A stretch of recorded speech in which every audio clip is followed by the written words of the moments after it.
UFC-ს ყოველდღიური ახალი ამბები. დავიწყეთ. ილია თოფურია ხსნის თუ როგორ ანოკაუტებს თავის მოწინააღმდეგეს. ის ვის წინააღმდეგადაც რეალურად იბრძვით, როა და არა მოწინააღმდეგე. დრო ყველას დაამარცხებს. ნახავ, რომ მხოლოდ რაუნდ ნახევარში შენი მოწინააღმდეგე უკვე დაფინიშდება. თუ იმ რაუნდ ნახევარში შეძლებ ენერგიის სწორედ მართვას და ზეწოლას, ამას ვეღარ გაუძლებს და რასაც გინდა იმას გაუკეთებ. უბრალოდ გაუკონტროლებლად არ უნდა შეუტიო. ნეით დიაზის გეგმა ასეთია: მაკგრეგორი, თოფურია, კანელო და კროუფორდი. ახლა რომ ნებისმიერთან შემეძლოს ბრძოლა, კონორ მაკგრეგორს ავირჩევდი. სიმართლე რომ გითხრა, ახლა არც ისე ბევრი მებრძოლია, ვისთანაც ღირს ბრძოლა. მინდა რომ კონორი დაბრუნდეს და ისევ ყველა გააოცოს. ეს პატარა ილია თოფურიაც ახლა ძალიან კარგ ფორმაშია. ცოტა პატარაა ჩემთვის, მაგრამ ეს ორი ალბათ საუკეთესო ვარიანტია ჩემთვის. ხოლო რაც შეეხება კრივს, ეს იქნებოდა ან კანელო, ან კროუფორდი.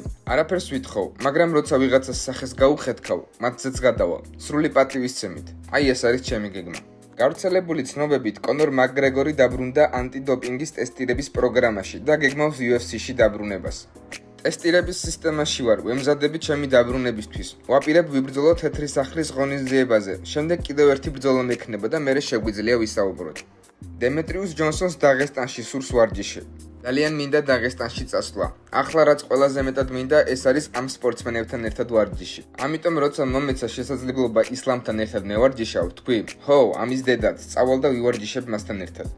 დენიელ კორმიე მაითი მაუსთან ინტერვიუში ამბობს, რომ ტომას პინალს ძალიან სჭირდებოდა ჯონ ჯონსთან ბრძოლა.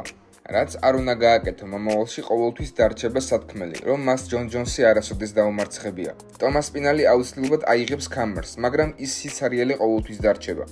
მისი გეგმიური გზა უპირობო ჩემპიონის ტიტულისკენ მაშინ შეწყდა, როცა ტომი დროებით ჩემპიონობიდან ნამდვილ ჩემპიონობას მიუახლოვდა, მაგრამ ჯონ ჯონსმა მას ეს შესაძლებლობა არასოდეს მისცა. ანკალაევის მენეჯერი ამბობს: პერეირა იყო ერთ-ერთი საუკეთესო ჩემპიონი UFC-ს ისტორიაში. ცოტა უფრო მეტად განმარტავ. ფიქრობ, პერეირა UFC-ს ისტორიაში ერთ-ერთი საუკეთესო ჩემპიონთაგანი იყო. არანაირად არ ვაკნინებ მის დამსახურებებს და ძალიან დიდ პატივს ვცემ.